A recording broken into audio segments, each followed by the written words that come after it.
I see all these analysts talking about how good these teams are. Well, let me ask you a question. Why aren't you talking about these teams? Why? Who's ranked, who's real, who's built to last, who got exposed, who's moving fast. From the HBCU pride to the Power 5, let's we talk football every week, every night. Fans in the stands, drums on go. Lights on bright and the crowd moves slow. Big hits, ball picks, everybody knows. Daniel Roundtree got the football show. Why? Ahoy! I'm Daniel Roundtree. This is the Daniel Roundtree College Football Show. Hey, thank you so much for tuning in. Listen, today is a new day. That means it is a good day to talk some college football. Today, we are tackling the top 10 underrated teams. We're going to rank them in numerical order. Listen, there's so many good teams when we talk college football. The problem is, I feel like you got the blue bloods, you got the teams that everybody talks about every single year, and it's kind of hard to gauge, okay, which teams are the underrated teams? Which are the teams that should be getting a little bit more action than they are when we talk offseason and talking about these different teams that we think have a chance to be really, really good. I do want to note now, this doesn't mean I'm saying some of these teams are going to have a chance at the playoffs or undefeated season. I'm not saying none of that at all. I want to make that very clear. But I am saying some of these teams are really good football teams that aren't being mentioned on any of the big lists that I've been seeing from all of my different counterparts. So it's time for us to dive into it. I'm not going to waste your time. I'm going to get right into this top 10 list. Y'all ready? Real quick, before I jump into the list, I wanted to say thank you so much for watching this video. Listen, if you like this type of content related to college football, please do me a favor. Go ahead, hit that subscribe button. If you like these types of videos, especially this video, hit the like button. We've got more videos just like this coming your way. Okay, at number 10, we have the Colorado Buffaloes. Like Primetime said, he ain't hard to find. Deion Sanders is in what, year 3, year 4 at Colorado. Listen, I do want you to know this is the only team that had a losing record on this entire list last year. A lot of these other teams had 8, 9 wins or more. The reason I put Colorado on this list at number 10 is because when we talk Deion Sanders, you got to really look at how he builds teams. He's not the high school recruiter, right? It's all transfer portal primarily, and that means he's getting guys that can play right away. Well, when you get guys who can play right away, then you got to look at, okay, who are the coordinators? Are they getting the most juice for the squeeze? Are they getting the most out of these players once they get in there? So you fast forward to 2026 season, and now you see Deion's got a really good offensive coordinator, and I feel like I've seen a few people talk about him. But Brennan Marion and this go-go offense is going to be very, very interesting to watch. Listen, we all know when it comes to these Deion Sanders teams is they got skilled positions. They always have kids that can fly, who can run. The biggest question for Deion Sanders and his teams as of late has been, okay, what's the O-line look like? What's the D-line look like? Can they stop the run? Can they even run the ball?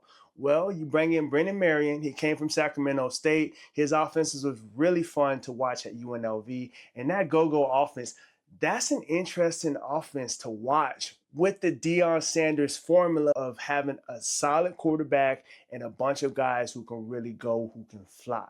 So although they were only 3-9 last year in 2025, you got to kind of look at it and see, okay, they got some pieces, right? Julian Lewis at quarterback and some other guys. The defensive coordinator, Chris Marv. You also have George Hilo, the run game coordinator. I think the big stat that I look at when I think of teams that are maybe underrated that can go into this next season in 2026 and make a big jump, how many close games are you winning? So when we look at Colorado, they were 1-5 in close games. Could you imagine if they won all 6 of those games? We're talking about a Deion Sanders Colorado team that was 9-3 instead of 3-9. Those other losses, they got blown out. I ain't gonna lie to you.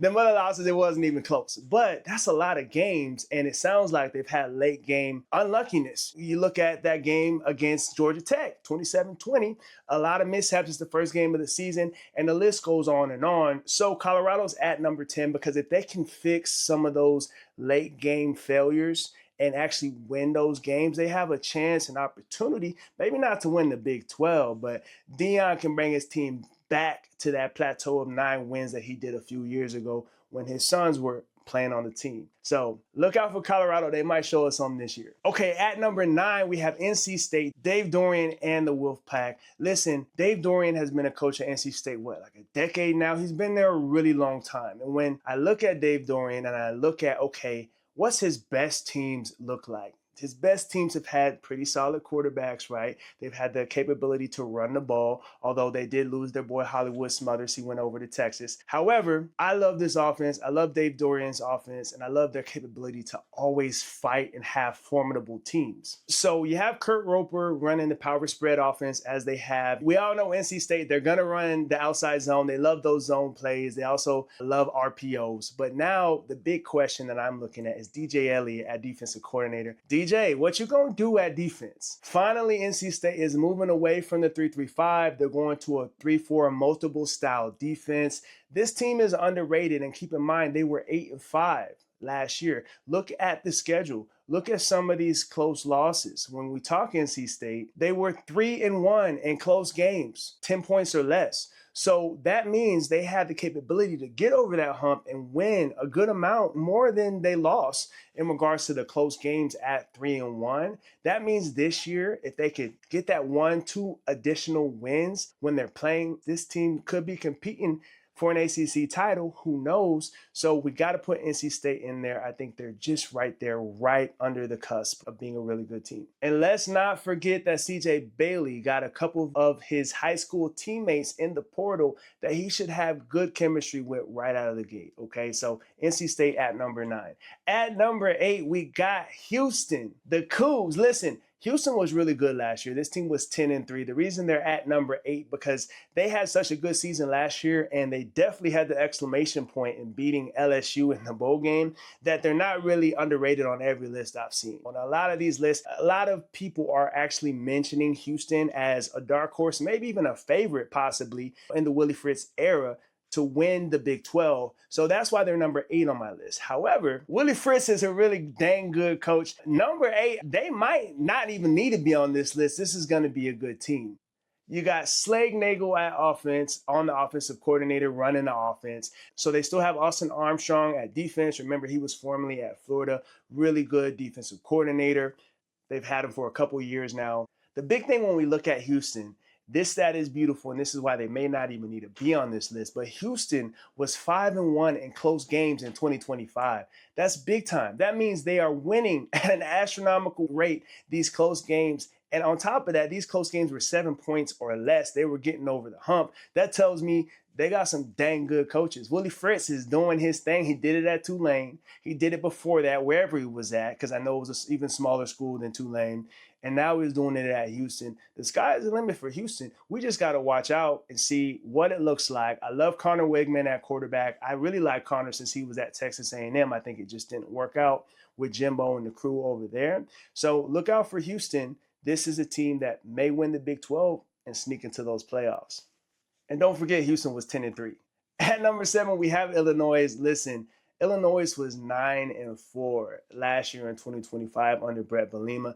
Brett just does this. He wins at an astronomical rate, especially in the Big Ten. Don't forget what Brett Bielema did at Wisconsin, right? Wisconsin was winning Big Ten titles, and he's trying to build that at Illinois. It's a little bit harder of a place to do that, in my opinion. But Illinois has talent. They've done it before, so that means it's possible.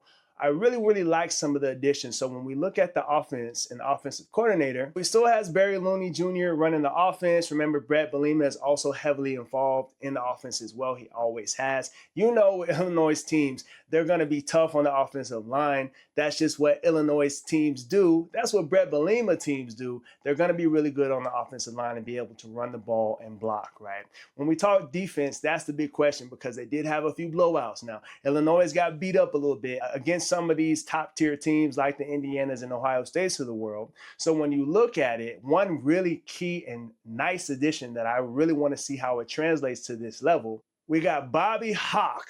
Bobby Boy is coming over from Montana. Listen, this guy is a legendary coach. He was at Montana for a very long time, and now he's going to run the defense for Illinois. I'm really interested to see how he transitions to this level because at Montana, he did great things, right? My only concern is a 3-3-5 defense. And I say my only concern because in the Big Ten is known for having the big hog wallies, right? The giant offensive linemen. They got them dogs when it comes to pushing people around. And if you only have three defensive linemen with all these linebackers and safeties, I don't know how it's going to translate to the Big Ten. I think the 3-3-5 is great in some of the other conferences. So that's what I want to see. I want to see how is the 3-3-5 going to do at Illinois and in this specific conference against some of the teams they're going to play against. When we talk close games, Illinois was 3-0 in close games. So 10 points or less, 7 points or less, Illinois won all of them. So that definitely tells me this is a team that could potentially contend or compete for a Big Ten title right away this year in 2026.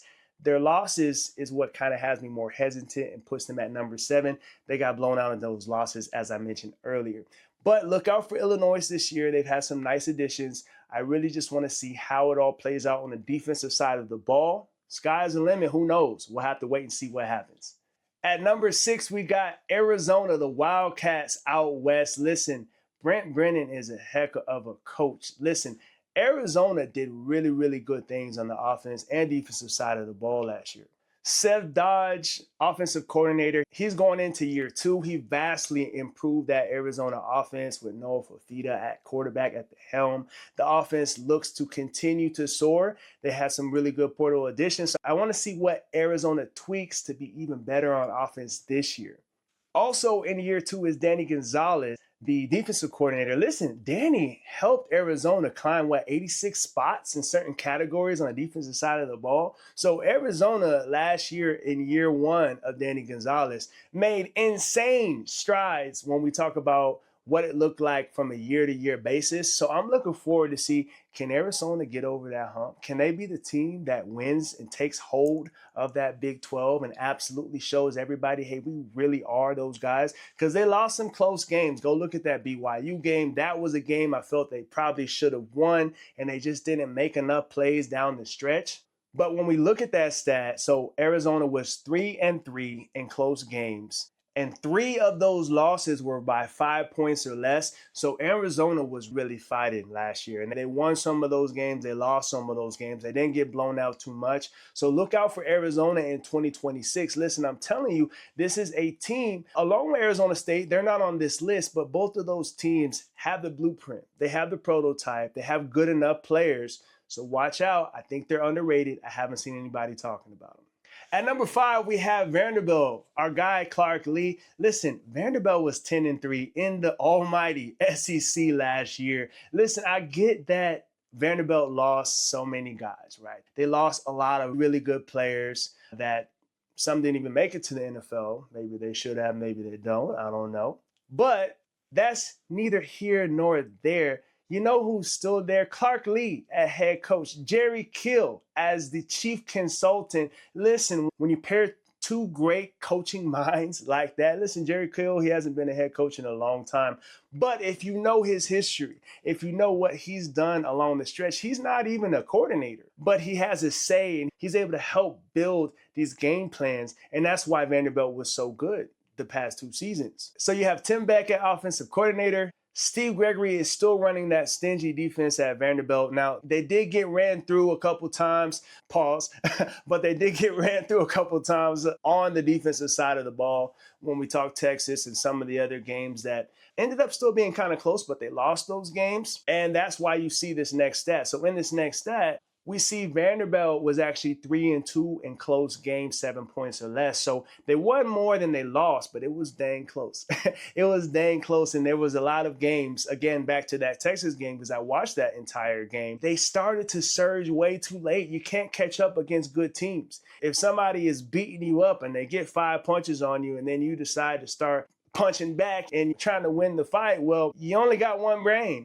And I know that's a bad analogy, but think of it this way. I think Vanderbilt now is going to have to be a lot less heroic than they were last year. Now that Diego Pavia has moved on, right? Now they're going to have to play more X's and O's in smart football because they're going to probably have a true freshman at the helm in Jared Curtis. But keep in mind, Clark Lee and these guys, they blew out some really good SEC teams. So That's why I don't have them top of the list. I have them right at the middle, I think at 5. A lot of people think they're going to have an awful season this year. It'll be a rebuild season for them. I think not. Hold it right there. We're going to see this year. Look out for Vanderbilt. Okay, here we go, top 4. At number 4, we have Washington. So Jedd Fisch and the Huskies last year, they went 9-4 in the Big Ten. Listen, Washington was one of those teams that every week would put up a fight no matter who they were playing with, and they won a lot of fights, a lot more than they lost, as you can see with the 9-4 season.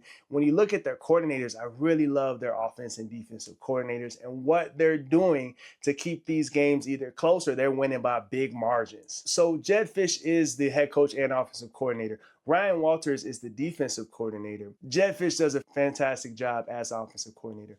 Ryan Walters on the defensive side, this particular guy, just look at this stat right here. No one scored more than 26 points on the Huskies all of last year. No one. That includes Ohio State and some of these really good teams in the Big Ten. No one scored more than 26 points on the Huskies. And they rank top 15 in the whole country in multiple categories under Ryan Walters' defense. Listen, Washington's got good defense, and the offense is good enough. So who's to say they can't win the Big Ten? They're actually a team that can truly contend in the Big Ten. Yes, there's some giants, albeit the Oregons and the Ohio States. But what happens if they're able to beat a couple of those teams? Or maybe, let's just say a coincidence, maybe they get to some of these games and they fight and they win enough games to still be in the playoff conversation. Who knows? But just think about it. Washington is one of those teams, right? Washington was also 1-1 in close games, so they got to improve that margin next year in order to talk playoffs or talk Big Ten title. But look out for Washington, really good team. Okay, so for the top 3 teams, spoiler alert, they're all ACC teams. And before you say, this guy's going to put 3 ACC teams in the top 10 unrated, remember, this is the top 10 underrated teams. What conference is more underrated than the ACC? There is none. The ACC is always getting flagged. They're always talked about as the conference that can't get it together because there's never a clear front runner. I don't know, but for me, that tells me this is a conference that is more balanced than people think. And because there's big names that people like to gravitate to, that does not diminish how good some of these daggone ACC coaches are. So at number 3, we have Georgia Tech.